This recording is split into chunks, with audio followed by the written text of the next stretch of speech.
How are you guys doing tonight? I am glad to hear it. I have a proposition for you all. But before we launch into that, I want to be clear on what a proposition is. We have three different kinds of propositions that are acknowledged. Proposition of fact, proposition of value, and a proposition of policy. And the latter is what we're going to talk about today. And as you can see, my proposition is that the federal government should increase regulations on media channels. Now, I like to use stories as an illustrator for a concept, so that's what we're going to do tonight. Key players in this story, Monsanto Corporation, their growth hormone, RBGH, and then Fox News, and the investigators. Now, this story is set back in the 80s, keep that in mind. Now, the investigators was launched underneath Fox News as a series that was going to combat systemic social problems that the society of that time was dealing with. And they chose to hone in on, for this specific episode, this growth hormone developed by Monsanto. Come to find out, the cattle that were injected with this actually developed something called mastitis. Now, mastitis is an abnormal swelling of the udder on a cow, and it causes that cow lifelong pain and suffering. And subsequently, all the people who ingest that cow's milk, so you and me back in the 80s, would have some adverse effects. Now, a Canadian research firm decided to launch their own independent investigation against this and found that there are elements from RBGH that are cancerous to humans. And the investigators found that out, and they were not pleased with what they found, as you can imagine, and decided to push this story to the press and on live news. Now, Monsanto had something to say about that, and wrote, their legal department wrote Fox News and said, and I quote, "There will be dire consequences for Fox News if this story goes live." Now, as you can imagine, journalists are not going to just roll over and die. They see that as a challenge, and these journalists in particular decided to butt heads, and they butted heads. They went through 80-some-odd revisions of this story until Monsanto decided to say, we're going to withdraw all of our advertising funds from Fox News if this story goes live. Well, unfortunately, in the society we live in, money speaks, and money speaks loudly. So that begs the question, who actually informs us? So we developed this pie chart. You can see this is an exploded pie, and if you add up these numbers right here, you're going to find that they equal 29. Now, if you look underneath this pie chart, you're going to see 23. Yes, I can do math. That was intentional. There is a 6-organization gap, so to speak, in this chart. And that's simply because the majority of these organizations right here are interconnected.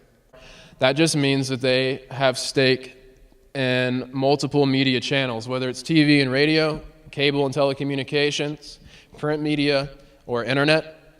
There are certain corporations that have stake in this. Now, as you can see, all of these 23 organizations in combined revenue in 2011 profited $796 billion. I just thought that was a fun fact to throw in for your own edification. Now let's take a look at these organizations.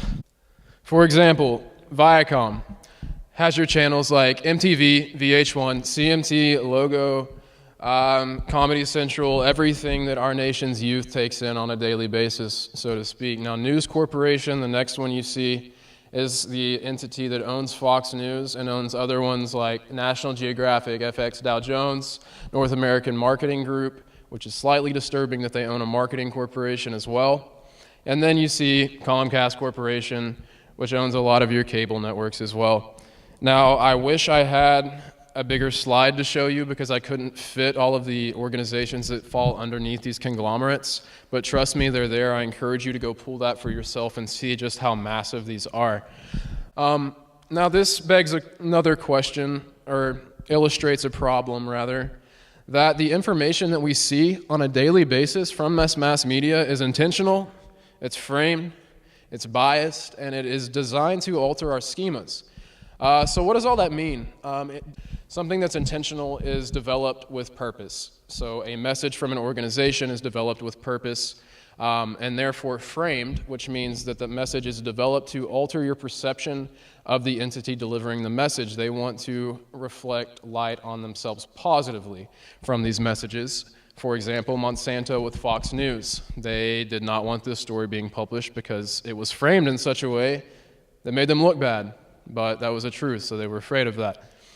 And then bias kind of speaks for itself here. Something that's biased is one-sided.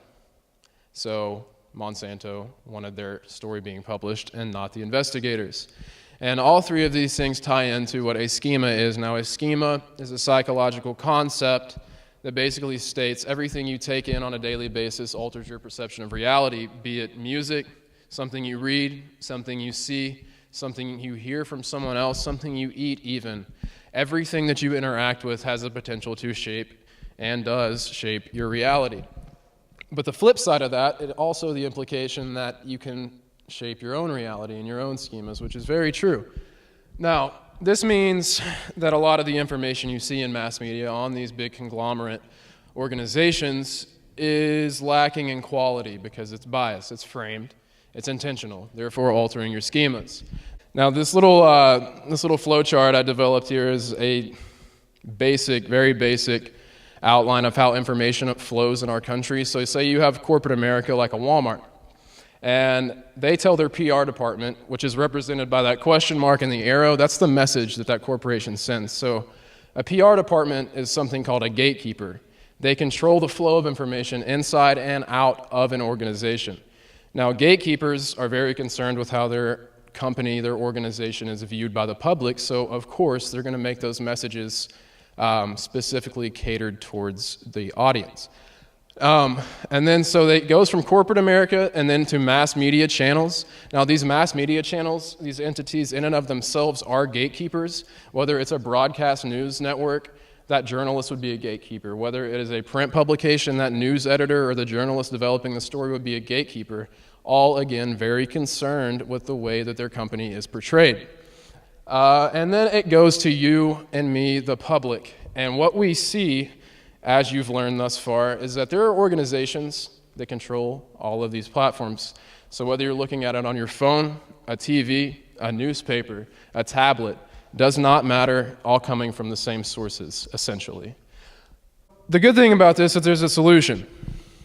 Our solution, ultimately, is going to be some sort of change in policy, and that has to go through a legislative body like Congress, a federal Congress, a state Congress, so on and so forth. But as we all know, that takes some time to accomplish.